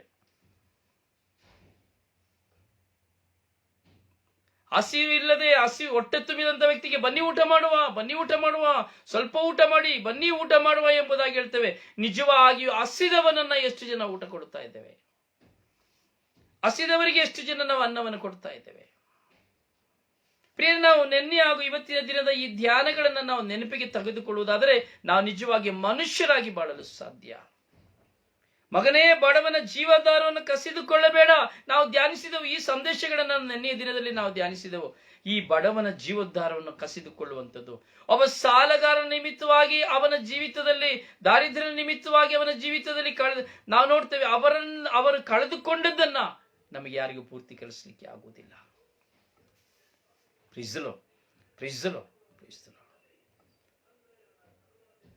ಹೌದು ಪ್ರಿಯರೇ, ಅದರಿಂದ ವೇದನೆಯಲ್ಲಿರುವಂತಹ ಅವನು ನಿನ್ನನ್ನು ಶಪಿಸಿದರೆ ಆ ಸರ್ವೇಶ್ವರ ಸ್ವಾಮಿ ಕಿವಿಗೊಟ್ಟಾನು. ಆ ದೇವರು ಕಿವಿಗೊಟ್ಟಿದ್ದೆ, ಆದರೆ ಇಗೋ ನನ್ನ ಅಹಂಕಾರ ಅಹಂಭಾವದ ನಿಮಿತ್ತವಾಗಿ ನಾನು ನಾಶವಾದೇನು. ಬಡವನಿಗೆ ಕಿವಿಗೊಡು, ವಾಕ್ಯ ಹೇಳ್ತಾ ಇದೆ, 8ನೇ ವಾಕ್ಯ 4ನೇ ಅಧ್ಯಾಯ. ಬಡವನಿಗೆ ಕಿವಿಗೊಡು, ಸನ್ನುಡಿಗಳಿಂದ ಅವನಿಗೆ ಸದುತ್ತರವನ್ನು ಕೊಡು. ಒಬ್ಬ ಬಡವ ನಿನ್ನ ಮುಂದೆ ಬಂದ್ರೆ ನೀನು ಅವನಿಗೆ ಕಿವಿಗೊಡು. ಅವನು ಏನ್ ಹೇಳಲಿಕ್ಕೆ ಬಂದಿದ್ದಾನೆ, ಅವನ ಅವಶ್ಯಕತೆ ಏನಿದೆ, ಅವನ ಕಣ್ಣೀರೇನಿದೆ, ಅವನ ದುಃಖ ಏನಿದೆ, ಅವನ ವೇದನೆ ಏನಿದೆ, ಅವನ ಸಮಸ್ಯೆ ಏನಿದೆ. ಒಬ್ಬ ಬಡವ ನಿನ್ನ ಮುಂದೆ ಬಂದಿದ್ದಾನೆ, ಒಬ್ಬ ಬಡವ ನನ್ನ ಮುಂದೆ ಬಂದಿದ್ದಾನೆ. ಅವನು ಯಾವುದಕ್ಕಾಗಿ ಬಂದಿದ್ದಾನೆ, ಯಾವ ಅವಶ್ಯಕತೆಗಾಗಿ ಬಂದಿದ್ದಾನೆ, ಏನನ್ನು ಪಡೆದುಕೊಳ್ಳುವುದಕ್ಕಾಗಿ ಬಂದಿದ್ದಾನೆ. ಅಯ್ಯೋ, ಒಬ್ಬ ಬಡವನಾಗಿ ಬಂದಿದ್ದಾನೆ, ಒಬ್ಬ ದಾರಿದ್ರ್ಯನಾಗಿ ಬಂದಿದ್ದಾನೆ, ಏಕಾಂಗಿತನದಲ್ಲಿ ಬಂದಿದ್ದಾನೆ, ಅಳುತ್ತಾ ಬಂದಿದ್ದಾನೆ. ಅಯ್ಯೋ ಸ್ವಾಮಿ ನನ್ನನ್ನು ನೋಡಿ, ಅಯ್ಯೋ ಸ್ವಾಮಿ ನನ್ನನ್ನು ನೋಡಿ ಎಂಬುದಾಗಿ ತನ್ನ ತಲೆಯನ್ನು ಬಗ್ಗಿಸುತ್ತಾ, ತೋಳುಗಳನ್ನು ಬಗ್ಗಿಸುತ್ತಾ, ಇಗೋ ನನ್ನ ಮುಂದೆ ಬರುವಂತ ಎಷ್ಟೋ ಜನ ಬಡವರು ನಮ್ಮ ಮುಂದೆ ಇದ್ದಾರೆ. Praise the Lord. ಹಲ್ಲೆಲೂಯಾ. ಅದರಿಂದ ನೀನು ಅವನಿಗೆ ಸನ್ನುಡಿಗಳಿಂದ ಸದುತ್ತರವನ್ನು ಕೊಡು, ಅವನಿಗೆ ಒಳ್ಳೆಯ ತನದಿಂದ ಉತ್ತರವನ್ನು ಕೊಡು. ದರ್ಪ ಮಾಡಿ ಉತ್ತರವನ್ನು ಕೊಡಬೇಡ, ಅಧಿಕಾರ ಮಾಡಿ ಉತ್ತರವನ್ನು ಕೊಡಬೇಡ, ಅವನನ್ನು ಗದರಿಸಿ ಉತ್ತರವನ್ನು ಕೊಡಬೇಡ, ಅವನ ಕೈಯಲ್ಲಿ ಏನೂ ಇಲ್ಲ ಎಂದು ತಿಳಿದು ಉತ್ತರವನ್ನು ಕೊಡಬೇಡ, ಅಥವಾ ಅವನು ಬಲಹೀನ ಎಂದು ತಿಳಿದು ಉತ್ತರವನ್ನು ಕೊಡಬೇಡ. ಅವನನ್ನು ನೀನು ಎಚ್ಚರಿಸಿ ಉತ್ತರವನ್ನು ಕೊಡಬೇಡ.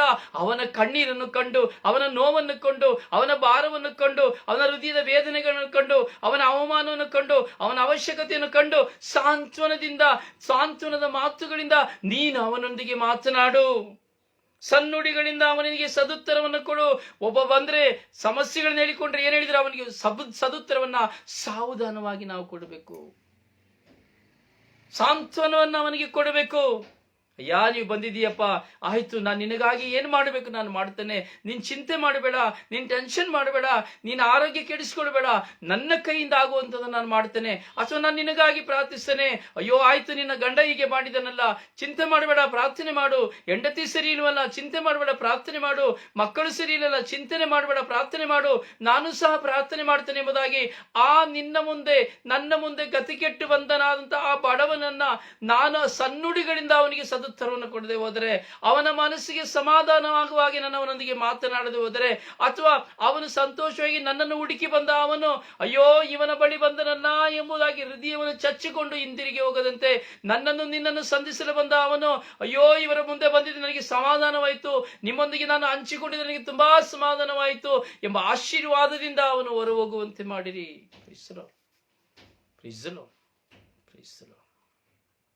ಹೌದು ಪ್ರಿಯರೇ, ಎಷ್ಟು ಸರಿ ನೋಡಿ ನಾವು ಒಬ್ಬ ಬಡವ ನಮ್ಮ ಮುಂದೆ ಬಂದ್ರೆ ಎಷ್ಟು ಕೀಳಾಗಿ ಮಾತಾಡ್ತೇವೆ, ಎಷ್ಟು ಅವರನ್ನು ಕುರಿತು ಮೋಸವಾಗಿ ನಾವು ಮಾತನಾಡ್ತೇವೆ, ಎಷ್ಟು ತೆಗಳಿ ಮಾತನಾಡ್ತೇವೆ.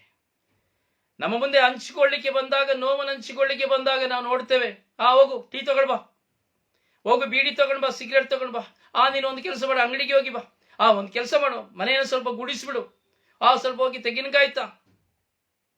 ನಮ್ಮ ಸ್ವಭಾವ, ನಮ್ಮ ಮನೆಯ ಕೆಲಸಗಳನ್ನು ಮಾಡಿಸುತ್ತೇವೆ, ಅಷ್ಟರ ಮಟ್ಟಿಗೆ ನಾವು ಅವನನ್ನು ಕೀಳಾಗಿ ಕಾಣ್ತೇವೆ. ಅವನನ್ನ ಮನೆಯ ಆಳಿಗಿಂತ ಕೀಳಾಗಿ ಕಾಣ್ತೇವೆ. ಸನ್ನುಡಿಗಳಿಂದ ಅವನಿಗೆ ಸದುತ್ತರವನ್ನು ಕೊಡುವುದಿಲ್ಲ, ದರ್ಪ ಮಾಡುತ್ತೇವೆ. ಅದಕ್ಕೆ ವಾಕ್ಯ ಹೇಳ್ತದೆ, ತುಳಿತಕ್ಕೀಡಾದವರನ್ನ ಪಾರು ಮಾಡಲು ಹೆದರಬೇಡ. ತುಳಿತಕ್ಕೀಡಾದವರನ್ನ ನೀನು ಪಾರು ಮಾಡಲು ಹೆದರಬೇಡ. ನಿನ್ನ ಕೈಲಿ ಅದು ಆಗದಿದ್ದರೂ ಸಹ ನೀನು ಪ್ರಯತ್ನಿಸು. ಖಂಡಿತವಾಗಿಯೂ ದೇವರು ನಿನ್ನನ್ನೇ ತಲೆ ಎತ್ತುವಂತೆ ಮಾಡುವರು. ದೇವರು ನಿನ್ನನ್ನು ತಲೆ ಎತ್ತುವಂತೆ ಮಾಡುವರು. ತುಳಿತಕ್ಕೀಡಾದವನನ್ನು ನೀನು ಸಂರಕ್ಷಿಸು.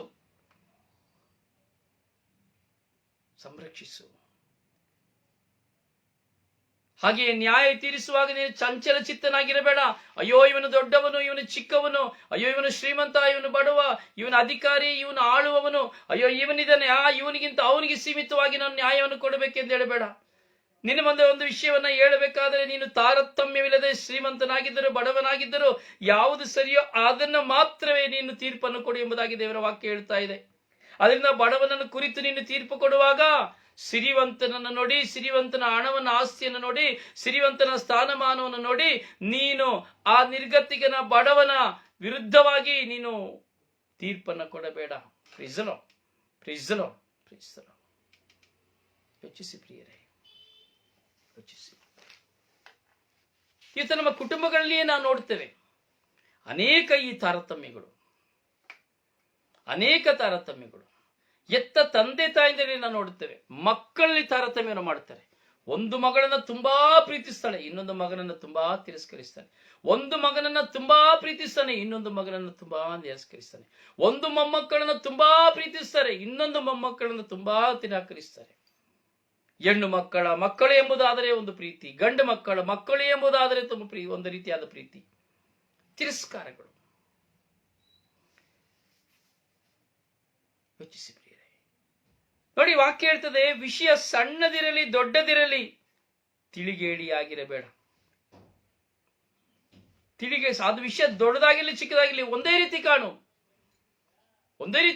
ಇರುವವನನ್ನ ಒಂದು ರೀತಿ ಕಾಣಬೇಡ, ಇಲ್ಲದವನನ್ನ ಒಂದು ರೀತಿ ಕಾಣಬೇಡ. ನಿನಗೆ ಗಂಡು ಮಕ್ಕಳಿದ್ದಾರೆ, ಹೆಣ್ಣು ಮಕ್ಕಳಿದ್ದಾರೆಯೇ, ಒಂದೇ ರೀತಿ ಕಾಣು. ಮಗನ ಮಕ್ಕಳನ್ನು ಒಂದು ರೀತಿ ಕಾಣಬೇಡ, ಇನ್ನೊಬ್ಬ ಮಗನ ಮಕ್ಕಳನ್ನು ಒಂದು ರೀತಿ ಕಾಣಬೇಡ. ನಿನ್ನ ಮಗನ ಸೊಸೆಯನ್ನು ಒಂದು ರೀತಿ ಕಾಣಬೇಡ, ಅಥವಾ ಇನ್ನೊಂದು ಮಗನ ಸೊಸೆಯನ್ನು ಒಂದು ರೀತಿ ಕಾಣಬೇಡ. ತಾರತಮ್ಯದ ಜೀವನ. ಅವರಿಗೆ ಒಂದು ರೀತಿಯಾದ ತಾತ್ಪರ್ಯ, ಇಲ್ಲಿ ಒಂದು ರೀತಿಯಾದ ತಾತ್ಪರ್ಯ.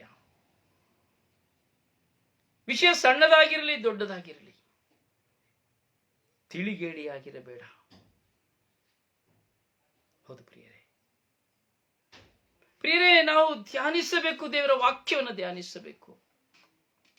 ನಮ್ಮ ಜೀವಿತದಲ್ಲಿ ಪ್ರಿಯರೇ ನಾವು ನಮ್ಮನ್ನ ಒಮ್ಮೆ ನೋಡಬೇಕು. ಇವತ್ತು ನಾವು ಧ್ಯಾನಿಸತಕ್ಕಂಥ ಈ ಧ್ಯಾನಗಳನ್ನ ನಾವು ಚಿಂತನೆಗೆ ತೆಗೆದುಕೊಳ್ಳಬೇಕಾದ್ರೆ ಇನ್ನು 4 ವಿಷಯಗಳನ್ನ ನಿಮ್ಮ ಮುಂದೆ ನಾನು ಇಡ್ಲಿಕ್ಕೆ ಇಷ್ಟಪಡ್ತೇನೆ. ದೇವರ ವಾಕ್ಯದ ಈ ಸಿರಾಕನ ಗ್ರಂಥದ 4ನೇ ಅಧ್ಯಾಯದ 10ನೇ ವಾಕ್ಯದಲ್ಲಿ ನಾವು ನೋಡುವಾಗ ಕೆಲವು ಸಂಗತಿಗಳು ತುಂಬಾ ಆಳವಾಗಿಯೂ ತುಂಬಾ ಅರ್ಥಗರ್ಭಿತವಾಗಿಯೂ ಆಶ್ಚರ್ಯಕರವಾಗಿಯೂ ಪ್ರಶ್ನಾರ್ಥಕ ಚಿಹ್ನವಾಗಿಯೂ ಇರುವುದನ್ನು ನಾವು ಕಾಣಬಹುದು. ಈ 4ನೇ ಅಧ್ಯಾಯದ 10ನೇ ವಾಕ್ಯದಲ್ಲಿ ಹೇಳುವಂತ ಮೊದಲನೆಯ ಪದ, ಅನಾಥರಿಗೆ ತಂದೆಯಂತಿರು. ಕೇವಲ ನಿನ್ನ ಮಕ್ಕಳಿಗೆ ತಂದೆಯಾಗಿರಬೇಡ, ಅನಾಥರಿಗೆ ತಂದೆಯಾಗಿರು. ಎಷ್ಟು ಜನ ನಾವು ಅನಾಥರಿಗೆ ತಂದೆಯಾಗಿದ್ದೇವೆ?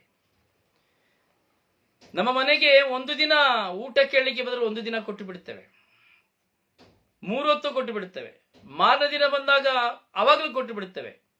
3ನೇ ದಿನ ಬರುವಾಗ ಅಲ್ಲಿ ಸಮಸ್ಯೆ ಶುರುವಾಗ್ತದೆ, ಹೋರಾಟ ಶುರುವಾಗ್ತದೆ.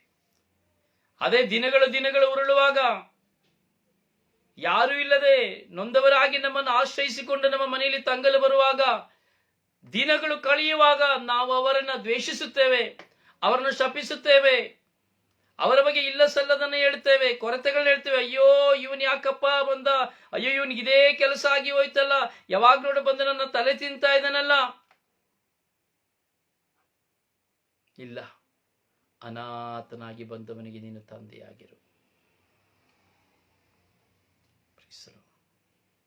ಎಷ್ಟೋ ಜನ ನಮ್ಮ ಮುಂದೆ ಬರ್ತಾರೆ ಅನಾಥರಾಗಿ.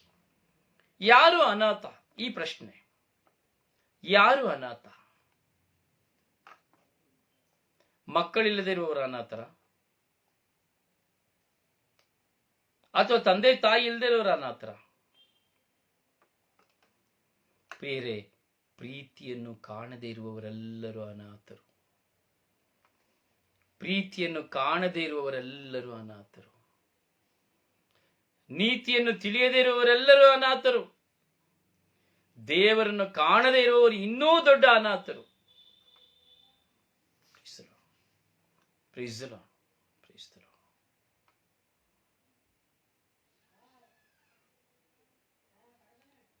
ಹೀಗೆ ಅನಾಥರಿಗೆ ನೀನು ತಂದೆಯಂತಿರು.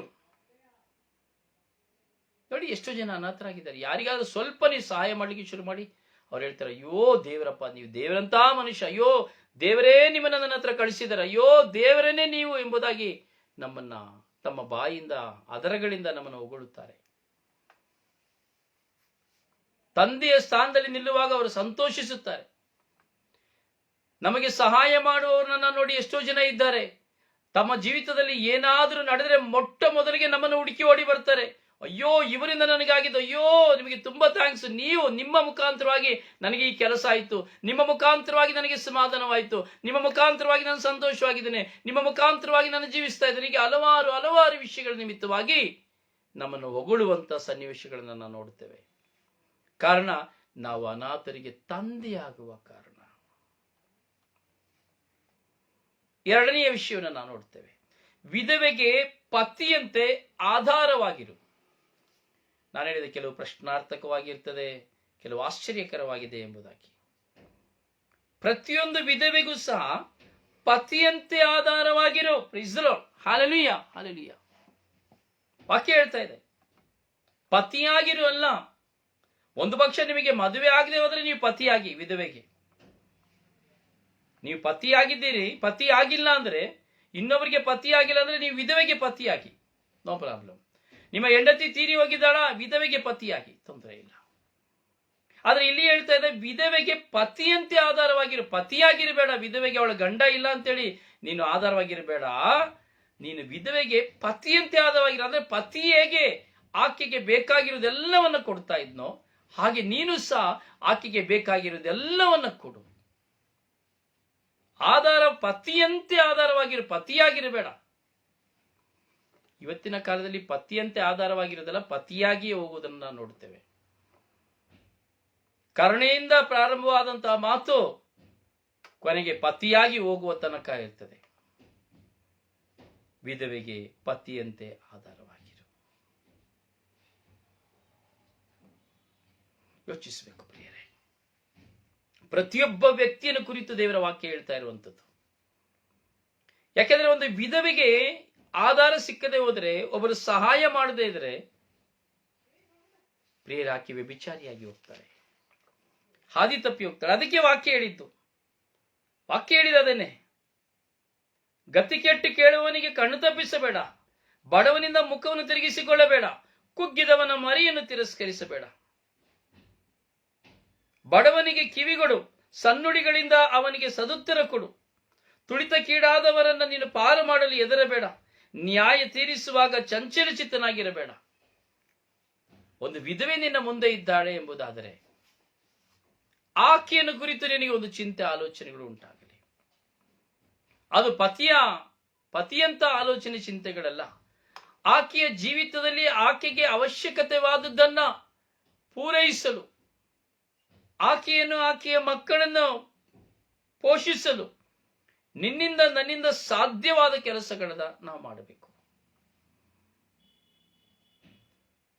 ಪ್ರಿಯರೇ, ನಾವು ಈ ಕಾರ್ಯಗಳನ್ನು ಯಾವಾಗ ಅನಾಥರಿಗೆ ತಂದೆಯಂತೆ, ಒಂದು ವಿಧವೆಗೆ ಪತಿಯಂತೆ ನಾವು ಆಧಾರವಾಗಿರ್ತೇವೋ, ಆಗ ಗತಿಕೆಟ್ಟು ಬಂದವನನ್ನ ಯಾವಾಗ ನಾವು ಸ್ವೀಕರಿಸ್ತೇವೋ, ಯಾವಾಗ ನಾವು ಈ ಕುಗ್ಗಿ ಹೋದವನಿಗೆ ನಾನು ಸಾಂತ್ವನನ್ನು ಕೊಡುತ್ತೇನೋ, ಅಥವಾ ಬಡವನನ್ನು ನೋಡಿ ನನ್ನ ಮುಖವನ್ನು ತಿರುಗಿಸಿಕೊಳ್ಳುವುದಿಲ್ಲವೋ, ಪ್ರಿಯರ ವಾಕ್ಯ ಹೇಳ್ತಾ ಇದೆ ಹಸಿದವರನ್ನ ನಾನು ಯಾವಾಗ ಗೋಳಾಡಿಸೋದಿಲ್ವೋ, ಯಾವಾಗ ಕಷ್ಟದಲ್ಲಿರುವವರನ್ನ ನಾನು ಉದಾಸೀನ ಮಾಡೋದಿಲ್ವೋ, ಯಾವಾಗ ನೊಂದ ಹೃದಯವನ್ನು ಇನ್ನೂ ನಾನು ನೋಯಿಸೋದಿಲ್ವೋ, ಯಾವಾಗ ಗತಿ ಇಲ್ಲದೆ ನನ್ನ ಬಳಿ ಬರುವಾಗ, ದಾನವನ್ನು ಕೇಳಿ ಬರುವಾಗ ನಾನು ಅವನಿಗೆ ಮುಖ ತಿರುಗಿಸಿಕೊಳ್ಳುವುದಿಲ್ಲವೋ, ವಾಕ್ಯ ಹೇಳ್ತಾ ಇದೆ, ಆಗ ನೀನು ಪರಾತ್ಪರ ದೇವನಿಗೆ ಮಗುವಾಗಿರುವೆ. ಆಗ ನೀನು ಪರಾತ್ಮ ದೇವರಿಗೆ ನೀನು ಮಗುವಾಗುವೆ.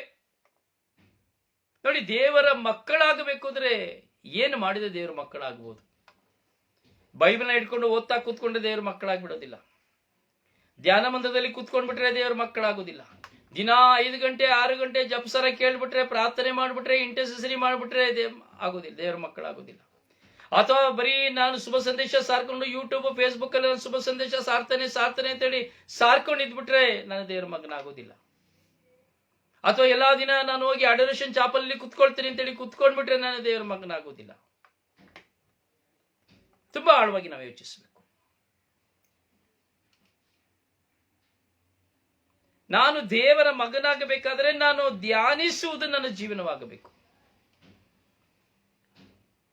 ಆಗ ನೀನು ಪರಾತ್ಪರ ದೇವರಿಗೆ ಮಗುವಾಗುವೆ. ಯಾವಾಗ? ಈ ಧ್ಯಾನಿಸಿದಂತ ಎಲ್ಲ ಕಾರ್ಯಗಳನ್ನು ನಾನು ಕೈಗೊಂಡು ನಡೆಯುವಾಗ, ಸುಮ್ಮನೆ ಧ್ಯಾನಿಸಿದಾಗಲ್ಲ. ನೋಡಿ, ಎಷ್ಟೋ ಜನ ಇದ್ದಾರೆ, ಧ್ಯಾನ ಮಂದಿರಕ್ಕೆ ಹೋದ್ರೆ ಬರೀ ಧ್ಯಾನ ಮಂದಿರದಲ್ಲಿ ಹೋಗಿ ಇದ್ಕೊಂಡ್ಬಿಟ್ರೆ ಸ್ವರ್ಗಕ್ಕೆ ಹೋಗ್ತಾರೆ ಅಂತ ತಿಳ್ಕೊಳ್ತಾರೆ. ಖಂಡಿತ ತಪ್ಪು. ಹೊರಗಿನ ಪ್ರಪಂಚದಲ್ಲಿ ದೇಶಸ್ವಾಮಿ ಒಂದು ಕಡೆ ಹೇಳ್ತಾರೆ ಶುಭ ಸಂದೇಶದಲ್ಲಿ, ನೀನು ವ್ಯಭಿಚಾರಿಗಳ ಮಧ್ಯೆ, ಪಾಪಿಗಳ ಮಧ್ಯೆ, ಅನಾಚಾರಗಳ ಮಧ್ಯೆ ನೀನು ಇದ್ದುಕೊಂಡು ಜೀವಿಸುವಾಗ ಮಾತ್ರವೇ ನೀನು ಸ್ವರ್ಗರಾಜ್ಯವನ್ನು ಕಾಣಲಿಕ್ಕೆ ಸಾಧ್ಯ. ಯಾಕೆಂದ್ರೆ ನೀನು ಯಾವಾಗ ನೀನು ಪ್ರಾಮಾಣಿಕನು, ವಿಶ್ವಾಸಿಯು, ದೇವರ ಮಗನು, ಮಗಳು ಎಂಬುದಾಗಿ ಯಾವಾಗ ವೇದ್ಯವಾಗುತ್ತದೆ, ಯಾವಾಗ ಪ್ರಕಟವಾಗುತ್ತದೆ ಅಂದ್ರೆ ನೀನು ಕೆಟ್ಟವನ ಮುಂದೆನೋ, ವ್ಯಭಿಚಾರಿ ಮುಂದೆನೋ, ಸುಳ್ಳುಗಾರನ ಮುಂದೆನೋ, ಜಗಳ ಮಾಡೋನ ಮುಂದೆಯೋ ಅವನ ಜೊತೆಯಲ್ಲಿ ಇದ್ದು ಅವನು ನಿನ್ನನ್ನು ಬೈಯುವಾಗ, ಶಪಿಸುವಾಗ, ನಿನ್ನೊಡನೆ ಜಗಳವಾಡುವಾಗ, ನಿನಗೆ ಮೋಸ ಮಾಡುವಾಗ, ವಂಚಿಸುವಾಗ, ನಿನ್ನ ಮೇಲೆ ಇಲ್ಲ ಸಲ್ಲದನ್ನು ಹೇಳುವಾಗ ಅವನು ಹೇಳುವುದೆಲ್ಲವನ್ನ ಸಹಿಸಿಕೊಂಡು ನೀನು ದೇವರ ಮುಂದೆ ಕುಳಿತು ಅವನಿಗಾಗಿ ಪ್ರಾರ್ಥಿಸುವಾಗ ಮಾತ್ರವೇ ನೀನು ದೇವರ ಮಗನು, ದೇವರ ಮಗಳು. ಇಲ್ಲಾಂದ್ರೆ ಇಲ್ಲ. ಅರ್ಥ ಆಯ್ತಾ ನಾನು ಹೇಳ್ತಾ ಇರೋದು ನಿಮಗೆ? ಕೆಲವು ಅರ್ಥ ಆಗುದಿಲ್ಲ. ಸುಮ್ಮನೆ ದೇವ್ರ ಮಗನಾಗಬೇಕು ಅಂದ್ರೆ ಏನೋ ಕಲ್ಪನೆ, ದಡ್ಡ ಕಲ್ಪನೆ. ಪೂಜೆ ನೋಡ್ಬಿಟ್ರೆ ಸಾಕು, ಬಲಿ ಪೂಜೆಗೆ ಹೋಗ್ಬಿಟ್ರೆ ಸಾಕು, ನನ್ನ ಆರಾಧನೆಗೆ ಹೋದ್ರೆ ಸಾಕು. ಅಯ್ಯೋ, ಒಂದು ದಿನ ಪೂಜೆಗೆ ತಪ್ಪೋದಿಲ್ಲಪ್ಪ, ಒಂದು ವಾರ ನಾನು ಬಲಿ ಪೂಜೆ ತಪ್ಪೋದಿಲ್ಲಪ್ಪ, ಒಂದು ದಿನ ನಾನು ಪ್ರಾರ್ಥನೆ ತಪ್ಪೋದಿಲ್ಲಪ್ಪ, ಒಂದು ದಿನ ನಾನು ಲೈವ್ ತಪ್ಪೋದಿಲ್ಲಪ್ಪ, ಅಯ್ಯೋ ಒಂದು ದಿನ ನಾನು ಧ್ಯಾನ ತಪ್ಪೋದಿಲ್ಲಪ್ಪ. ಏನ್ ಪ್ರಯೋಜನ? ಏನಾದ್ರೂ ಪ್ರಯೋಜನ ಇದೆಯಾ? ಸ್ವತಃ ನಿನ್ನ ಜೀವಿತದಲ್ಲಿ ನಿನ್ನ ಕುಟುಂಬದಲ್ಲಿರುವಂತ ವಿಧವೆಯರಿಗೆ, ನಿನ್ನ ಕುಟುಂಬದಲ್ಲಿರುವಂತಹ ಅನಾಥರಿಗೆ ನಿನ್ನ ಆಶ್ರಯವನ್ನು ಕೊಡದೆ, ನಾನು ನೋಡಿದ್ದೇನೆ, ತುಂಬಾ ಜನರನ್ನು ನೋಡಿದ್ದೇನೆ, ತುಂಬಾ ಜನರನ್ನು ನೋಡಿ, ಇವತ್ತಿಗೂ ಸಹ ನೋಡ್ತಾ ಇದ್ದೇನೆ. ತನ್ನ ಕುಟುಂಬದಲ್ಲಿರುವಂತಹ ಅಣ್ಣ ತಮ್ಮಂದಿರನ್ನ ನೋಡೋದಿಲ್ಲ, ಅಕ್ಕ ತಂಗಿಯರನ್ನ ನೋಡೋದಿಲ್ಲ.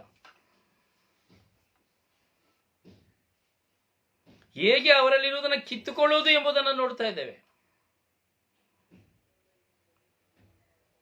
ಪ್ರಿಯ, ನಾವು ಯಾವಾಗ ಒಳಿತನ ನಾವು ಮಾಡುತ್ತೇವೆ, ಯಾವಾಗ ನಾವು ಒಳಿತಿನ ಮಕ್ಕಳಾಗ್ತೇವೆ, ಯಾವಾಗ ಈ ಹೇಳಿದಂತ 4ನೇ ಅಧ್ಯಾಯವನ್ನ ನಮ್ಮ ಜೀವಿತದಲ್ಲಿ ಯಾವಾಗ ಅಳವಡಿಸಿಕೊಳ್ತೇವೆ, ಆಗ ವಾಕ್ಯ ಹೇಳ್ತೇವೆ, ಆಗ ನೀನು ಪರಾತ್ಪರನಿಗೆ ಮಗುವಾಗುವೆ. ಅದೇ ನಾವು ಕೀರ್ತನೆ 91ನೇ ಅಧ್ಯಾಯದಲ್ಲಿ 14ನೇ ವಾಕ್ಯವನ್ನು ನಾವು ಧ್ಯಾನಿಸಬೇಕಾದ್ರೆ ವಾಕ್ಯ ಹೀಗೆ ಹೇಳ್ತದೆ, ಸರಿಯಾಗಿ ಕೇಳಿಯೋ, ವಾಕ್ಯ ಹೀಗೆ ಹೇಳ್ತದೆ, ಪ್ರಭು, ವಾಕ್ಯ ಹೀಗೆ ಪ್ರಾರಂಭವಾಗ್ತದೆ, ಪ್ರಭು ನನ್ನ ಭಕ್ತನಾದ್ದರಿಂದ ನಾನು ಅವನನ್ನು ವಿಮೋಚಿಸುವೆನು, ನನಗೆ ಮೊರೆಯಿಟ್ಟಾಗ ನಾನು ಅವನಿಗೆ ಕಿವಿ ಕೊಡುವೆನು. ನೋಡಿ, ಪ್ರಭು ನನ್ನ ಭಕ್ತನಾದ್ದರಿಂದ ನಾನು ಅವನಿಗೆ ಕಿವಿಗೊಡುವೆನು. ನಾನು ಅವರ ದೇವರ ಭಕ್ತನಾಗಬೇಕು, ಅವಾಗ ಮಾತ್ರವೇ. ಇಲ್ಲಾಂದ್ರೆ ಇಲ್ಲ, ಇಲ್ಲಾಂದ್ರೆ ಇಲ್ಲ.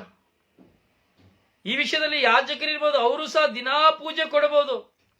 ಅವರು ಜೀವಿತದಲ್ಲಿ ವಾಕ್ಯವನ್ನು ಅನುಸರಿಸಲಿಲ್ಲ ಅಂದ್ರೆ ಯಾವ ಸಭಾಪಾಲಕ, ಯಾವ ಪಾಸ್ಟ್ರು, ಯಾವ ಯಾಜಕ, ಯಾವ ಕನ್ಯಾಸ್ತ್ರೀ, ಎಲ್ಲ ಧೂಳಿಪಟ, ಎಲ್ಲ ಧೂಳಿಪಟ. ಪ್ರಿಯರೇ, ನಾವು ವಾಕ್ಯಗಳನ್ನು ಜೀರ್ಣಿಸಿಕೊಳ್ಳಬೇಕು. ಪರಾತ್ಪರ ದೇವರಿಗೆ ನಾನು ಮಗುವಾಗಬೇಕು. ಯಾವಾಗ? ನಾನು ವಾಕ್ಯಗಳನ್ನು ಅನುಸರಿಸುವಾಗ. ದೇವರು ಪ್ರೀತಿಸುವರು, ದಂಡಿಸುವವರು ಹೌದು. ಹೇಳ್ತಾರೆ, ನನ್ನ ಪ್ರೀತಿ ಪಾತ್ರನನ್ನು ನಾನು ಖಂಡಿಸುತ್ತೇನೆ ಹಾಗೂ ದಂಡಿಸುತ್ತೇನೆ. Yes, is punishing me and you. ಕಾರಣ ನಾವು ಅವರ ಪ್ರೀತಿ ಪಾತ್ರರು. ಯಾಕೆ ಅವರನ್ನು ಖಂಡಿಸುತ್ತಾರೆ, ದಂಡಿಸುತ್ತಾರೆ? ನಾವು ಆತನಂತಾಗಬೇಕೆಂಬುದಕ್ಕಾಗಿ, ಬೇರೆ ಯಾವುದಕ್ಕಾಗಿ ಇಲ್ಲ. ಸೊ ಯಾವಾಗ ನಾನು ಪರಾತ್ಪರನ ದೇವರ ಮಗನಾಗುತ್ತೇನೆ, ಹಾಗೆ ನಾನು ಈ ಎಲ್ಲಾ ಕಾರ್ಯಗಳನ್ನು ಮಾಡುವಾಗ ನಾನು ದೇವರ ಪರಾತ್ಪರನ ಮಗನಾಗುತ್ತೇನೆ. ಯಾವಾಗ? ಆ ವಾಕ್ಯಗಳನ್ನು ನನ್ನ ಜೀವಿತದಲ್ಲಿ ಅನುಸರಿಸಿ ನಡೆಯುವಾಗ. ಹಾಗೆಯೇ ತಾಯಿಯ ಪ್ರೀತಿಗಿಂತ ಹೆಚ್ಚಿನ ಪ್ರೀತಿಯನ್ನು ಆತನಿಂದ ಪಡೆಯುವೆ. ಯಾರಿಂದ? ದೇವರಿಂದ ಪಡೆಯುವೆ. ಪ್ರಭು ತನ್ನ ಭಕ್ತನಾದರಿಂದ ವಿಮೋಚಿಸ್ತಾನೆ. ಅಲ್ಲಿ ಹೇಳ್ತದೆ ವಾಕ್ಯ ಮುಂದುವರಿಸುತ್ತಾ, ನನ್ನ ಭಕ್ತನಾದರಿಂದ ನಾನು ಅವನನ್ನು ವಿಮೋಚಿಸುವೆನು, ನನಗೆ ಮೊರೆಯಿಟ್ಟಾಗ ಕಿವಿಗೊಡುವೆನು, ಅವನ ಸಂಕಟದೊಳು ಅವನ ಸಂಗಡವಿರುವೆನು, ಅವನನ್ನು ಉದ್ಧರಿಸಿ ನಾನು ಘನಪಡಿಸುವೆನು, ದೀರ್ಘಾಯುಷ್ಯನ್ನು ಇತ್ತು ತೃಪ್ತಿಪಡಿಸುವೆನು, ನಾನು ನೀಡುವ ಮುಕ್ತಿಯನ್ನು ಅವನಿಗೆ ಮನಗಾಣಿಸುವೆನು. ಪ್ರೀಸಲು ಪ್ರೀಸಲು ಪ್ರೀಸಲು. ಇದುವೇ ನಿಜವಾದ ದೇವರು. ಅವನ ಭಕ್ತನಾಗಬೇಕು. ಅಲ್ಲದೆ ಸುಮ್ಮನೆ ಕೀರ್ತನೆ 91 ಬಡ ಬಡ ಬಡ ಬಡ, ಏನು ಪ್ರಯೋಜನ ಇಲ್ಲ, ಪ್ರಯೋಜನ ಇಲ್ಲ. ನಾನು ನಿಜವಾಗಿ ಇಂಥ ಒಂದು ಒಳ್ಳೆಯ ಕಾರ್ಯಗಳನ್ನು ಮಾಡುವಾಗ ತಾಯಿ ಪ್ರೀತಿಗಿಂತ ಹೆಚ್ಚಿನ ಪ್ರೀತಿಯನ್ನ ನಾವು ದೇವರಿಂದ ಪಡೆಯುತ್ತೇವೆ. ಪ್ರೀಸಲೋ ಪ್ರೀಸಲೋ. Hallelujah hallelujah hallelujah. ಹೌದು ನನ್ನ ಸಹೋದರನೇ, ಸಹೋದರಿ, ನಾವು ಕೇವಲ ವಾಕ್ಯಗಳನ್ನು ಧ್ಯಾನಿಸುವುದಲ್ಲ ಪ್ರಿಯರೇ, ವಾಕ್ಯಗಳು ನನ್ನ ಸ್ವಂತವಾಗಬೇಕು. ವಾಕ್ಯಗಳು ನನ್ನ ಸ್ವಂತವಾಗಬೇಕು. ವಾಕ್ಯ ನನ್ನ ಜೀವಿತದಲ್ಲಿ ಸ್ವಂತವಾಗದೆ ಹೋದರೆ ಏನೂ ಪ್ರಯೋಜನವಿಲ್ಲ, ಏನು ಪ್ರಯೋಜನವಿಲ್ಲ. ನಮ್ಮ ಜೀವಿತದಲ್ಲಿ ವಾಕ್ಯಗಳು ನಮಗೆ ಬಲವನ್ನು ತರುವಂತವುಗಳು. ನಮ್ಮ ಜೀವಿತದಲ್ಲಿ ವಾಕ್ಯಗಳು ನಮಗೆ ಶಕ್ತಿಯನ್ನು ತರುವಂತವುಗಳು, ಜ್ಞಾನವನ್ನು ತರುವಂತವುಗಳು, ವಿವೇಕವನ್ನು ತರುವಂತವುಗಳು, ಆಶೀರ್ವಾದವನ್ನು ತರುವಂತವುಗಳು, ಬಿಡುಗಡೆಯನ್ನು ತರುವಂತವುಗಳು. ನೋಡಿ, ಯಾವ ವ್ಯಕ್ತಿ ದೇವರ ವಾಕ್ಯವನ್ನ ನಿರಾಕರಿಸೋದು ನೋಡಿ, ಹೆಚ್ಚಾಗಿ ನಾನು ನೋಡುತ್ತೇನೆ, ನೀವು ಸಹ ನೋಡ್ತೀರಿ, ಹೆಚ್ಚಾಗಿ ಯಾರು ತುಂಬಾ ಹೆಚ್ಚಾಗಿ ಪ್ರಾರ್ಥಿಸ್ತಾ ಇರ್ತಾರೋ, ಅಥವಾ ಯಾರು ಹೆಚ್ಚಾಗಿ ನಾನು ದೇವ್ರ ಮುಂದೆ ಇದ್ದೀನಿ ಅಂತ ಹೇಳ್ತಾ ಇರ್ತಾರೋ, ಅವರೇ ಮೊದಲು ದೇವರಿಂದ ದೂರ ಆಗುವಂಥದ್ದು, ಅವರೇ ದೇವರಿಂದ ದೂರವಾಗುವಂಥದ್ದು. ಅವರಲ್ಲಿಯೇ ಅನೇಕ ವಿಧವಾದ ಮನಸ್ತಾಪಗಳು, ಅನೇಕ ವಿಧವಾದಂಥ ವೈರಾಗ್ಯಗಳು, ಅನೇಕ ವಿಧವಾದಂತಹ ಹೋರಾಟಗಳು. ಹೌದು ಪ್ರಿಯರೇ, ಯೋಚನೆ ಮಾಡಿದ್ರು. ಇವತ್ತು ಪ್ರಾರ್ಥನೆ ಮಾಡುವವರಲ್ಲಿ ಹೆಚ್ಚಾದ ಗೊಂದಲ. ಪ್ರಾರ್ಥನೆ ಮಾಡಿದವರಲ್ಲಿ ದೇವರನ್ನ ಕಂಡುಕೊಳ್ಳದಿರುವವರು ಯಾವಾಗಲೂ ದೇವರೇ ದೇವರೇ ದೇವರೇ ಎಂಬುದಾಗಿ ಹೇಳ್ತಾ ಇದ್ದಾರೆ. ಆದರೆ ದೇವರನ್ನು ನಾನು ಕಂಡುಕೊಂಡೆ ಎಂದು ಹೇಳುವವನಲ್ಲಿ ಮನಸ್ತಾಪ ಅವನಲ್ಲಿಯೇ, ಹೋರಾಟ ಅವನಲ್ಲಿಯೇ, ವೇದನೆ ಅವನಲ್ಲಿಯೇ, ಸಮಸ್ಯೆ ಅವನಲ್ಲಿಯೇ, ಎಲ್ಲವೂ ಅವನಲ್ಲಿಯೇ ತುಂಬಿದೆ. ಯಾಕೆ? ಅವನು ದೇವರಿಗೆ ಮಗನಾಗಿ ಮಗಳಾಗಿರುವುದಿಲ್ಲ. ದೇವರಿಗೆ ಮಗನಾಗಿ ಮಗಳಾಗಿರುವುದಿಲ್ಲ. ಅದರಿಂದ ಪ್ರಾರ್ಥಿಸುವ ವ್ಯಕ್ತಿಗಳು ನಾವು ವಾಕ್ಯಗಳನ್ನು ನಮ್ಮ ಜೀವಿತದಲ್ಲಿ ಅನುಸರಿಸಬೇಕು.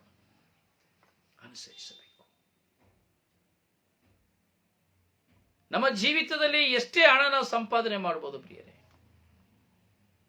ನಾನು ಹೇಳಿದೆ ನೆನ್ನೆ ಧ್ಯಾನದಲ್ಲಿ ನಿಮಗೆ, ಪ್ರಕೃತಿಯಿಂದ ಯಾರು 1 ರೂಪಾಯಿನಾಗಲಿ, 1 ಇಡೀ ಮಣ್ಣನ್ನ ಕೊಳ್ಳೆ ಹೊಡ್ಕೊಂಡು ಹೋಗ್ಲಿಕ್ಕೆ ಸಾಧ್ಯವಿಲ್ಲ. ಪ್ರಕೃತಿದು ಪ್ರಕೃತಿಗೆ ಕೊಟ್ಟು ಹೋಗ್ಬೇಕು, ಯಾರು ತಗೊಂಡು ಹೋಗ್ಲಿಕ್ಕೆ ಆಗುದಿಲ್ಲ. ಪ್ರಕೃತಿಯ ಆಸ್ತಿಯನ್ನ ಪ್ರಕೃತಿಯಲ್ಲೇ ಬಿಟ್ಟು ಹೋಗ್ಬೇಕು. ಯಾವುದನ್ನು ಯಾವ ಮನುಷ್ಯ ತೆಗೆದುಕೊಂಡು ಹೋಗ್ಲಿಕ್ಕೆ ಆಗುದಿಲ್ಲ. ಇದು ಪ್ರಕೃತಿಯ ಸ್ವಾರ್ಥ. ತನ್ನದು ಯಾರಿಗೂ ಬಿಟ್ಟುಕೊಡೋದಿಲ್ಲ ಪ್ರಕೃತಿ. ಪರರದನ್ನ ಬೇಕಾದ್ರೆ ತನ್ನಲ್ಲಿ ಕಿತ್ಕೊಳ್ತದೆ ಅಂತ ತಿಳಿತೀರಾ? ಇಲ್ಲ. ಇನ್ನೊಬ್ಬರದು ಸಹ ಪ್ರಕೃತಿ ಕಿತ್ಕೊಳ್ಳೋದಿಲ್ಲ, ತನ್ನದೆಲ್ಲವನ್ನ ತಾನು ಕಿತ್ಕೊಳ್ತದೆ. ಯಾಕೆಂದ್ರೆ ನಮ್ಮಲ್ಲಿರುವುದು ಎಲ್ಲವೂ ಪ್ರಕೃತಿ ಇದೆ. ನಾವು ಹಾಕುವ ಶರ್ಟ್, ಬಟ್ಟೆ, ಸೀರೆ ಪ್ರಕೃತಿದು. ನಾವು ಕುಡಿಯುವ ನೀರು ಭೂಮಿ ಪ್ರಕೃತಿದು. ನಾವು ತಿನ್ನುವ ಆಹಾರ ಭೂಮಿಯ ಫಸಲು ಪ್ರಕೃತಿದು. ನಾವು ತಿನ್ನುವ ಹಣ್ಣು ಹಪ್ಪಲುಗಳು ಪ್ರಕೃತಿಯದು. ನಾವು ಕುಡಿಯುವಂತಹ ನೀರು ಪ್ರಕೃತಿ, ನಾವು ಉಸಿರಾಡುವ ಗಾಳಿ ಪ್ರಕೃತಿ, ನಮಗೆ ಸಿಕ್ಕುವಂತಹ ಮಳೆ ಪ್ರಕೃತಿ, ನಮ್ಮ ಬಿಸಿಲು ತಡೆಯುವಂಥದ್ದು ಪ್ರಕೃತಿ, ಬಿಸಿಲು ಕೊಡುವಂಥದ್ದು ಪ್ರಕೃತಿ. ಪ್ರತಿಯೊಂದು ನಾನು ಭುಜಿಸುವಂಥದ್ದು, ಮಾಡುವಂಥದ್ದು, ನನ್ನ ಕೈಲಿರುವಂತಹ ಸಾಮಗ್ರಿ, ನನ್ನ ಕೈಲಿರುವಂತಹ ಈ ಶಿಲುಬೆ ಆಗಬಹುದು, ಅಥವಾ ನನ್ನ ಮುಂದೆ ಇರುವಂತಹ ವಸ್ತುಗಳಾಗಬಹುದು, ನೀವು ಉಪಯೋಗಿಸುವಂತಹ ವಸ್ತುಗಳಾಗಬಹುದು, ನಿನ್ನ ಬೈಕ್ ಆಗ್ಬೋದು, ಕಾರ್ ಆಗ್ಬೋದು, ಬಂಗಾರವಾಗಬಹುದು, ಬೆಳ್ಳಿ ಆಗಬಹುದು, ಕಂಚಾಗಬಹುದು, ತಾಮ್ರ ಆಗಬಹುದು, ಹಿತ್ತಾಳೆ ಆಗ್ಬೋದು, ಅಥವಾ ವೈಟ್ ಗೋಲ್ಡ್ ಆಗ್ಬೋದು, ಡೈಮಂಡ್ ಆಗ್ಬೋದು, ಮುತ್ತಾಗಬಹುದು, ರತ್ನ ಆಗಬಹುದು, ಗೋಮೇಧಿಕ ಆಗಬಹುದು, ಪಚ್ಚೆ ಆಗಬಹುದು, ರಕ್ತವರ್ಣ ಆಗಬಹುದು, ಯಾವುದು ಏನೇನೆಲ್ಲ ನಿನ್ನ ಕೈಯಲ್ಲಿ, ನನ್ನ ಕೈಯಲ್ಲಿ, ರಾಜರುಗಳ ಕೈಯಲ್ಲಿದೆಯೋ ಅವೆಲ್ಲವೂ ಪ್ರಕೃತಿಗೆ ಸ್ವಂತವಾದದ್ದು. ಮನುಷ್ಯನಿಗೆ ಸ್ವಂತವಾದದ್ದು ಯಾವುದು ಇಲ್ಲ. ನಿನಗೂ ನನಗೂ ಸ್ವಂತವಾದದ್ದು ಯಾವುದು ಇಲ್ಲ. ಇದನ್ನ ಯಾರು ಕೊಳ್ಳೆ ಹೊಡ್ಕೊಂಡು ಹೋಗ್ಲಿಕ್ಕೆ ಸಾಧ್ಯವೇ ಇಲ್ಲ. Praise the Lord, praise the Lord, praise the Lord. ಹೌದು ಪ್ರಿಯರೇ, ಪ್ರಕೃತಿ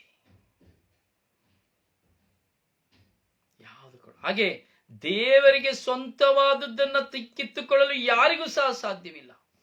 ದೇವರಿಂದ ನಾನು ಪಡೆದುಕೊಂಡದ್ದನ್ನ ಪ್ರಕೃತಿ ಕಿತ್ತುಕೊಳ್ಳಲಿಕ್ಕೆ ಸಾಧ್ಯವೇ ಇಲ್ಲ. ಎಲ್ಲವನ್ನ ಕಿತ್ತುಕೊಳ್ಳುತ್ತದೆ ಪ್ರಕೃತಿ, ಆದರೆ ನಾನು ದೇವರಿಂದ ಪಡೆದುಕೊಂಡದನ್ನ ಪ್ರಕೃತಿ ಕಿತ್ತುಕೊಳ್ಳಲು ಸಾಧ್ಯವಿಲ್ಲ. ಪ್ರಕೃತಿ ಅದನ್ನ ವಾಪಸ್ ಕೊಟ್ಟು ಬಿಡುತ್ತದೆ, ನನಗೆ ಬೇಡ ಎಂಬುದಾಗಿ ಕೊಟ್ಟು ಬಿಡುತ್ತದೆ. ದೇವರಿಗೆ ಸ್ವಂತವಾದುದನ್ನ ಪ್ರಕೃತಿ ಕೊಳ್ಳೆ ಹೊಡೆಯಲಾಗುವುದಿಲ್ಲ. ಆಗ್ತದ? ಆಗುವುದಿಲ್ಲ.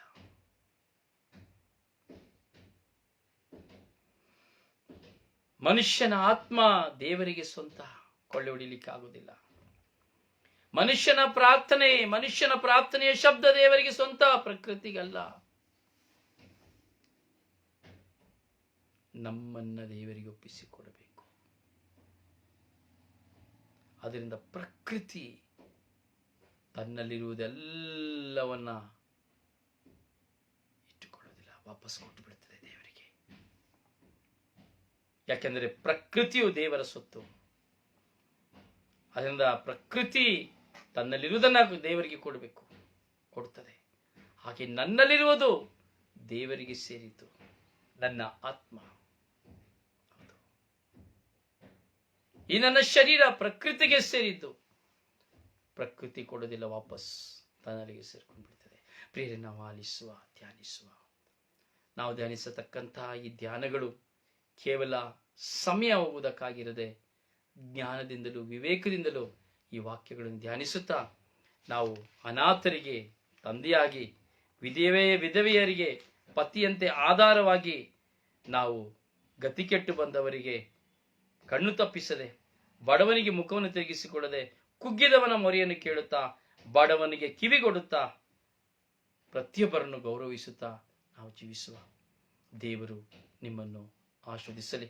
ನಿಮಗಾಗಿ ಪ್ರಾರ್ಥಿಸುವ ನಿಮ್ಮ ಸೇವಕ brother Rozario Pandavapura. Praise the Lord. May God bless you.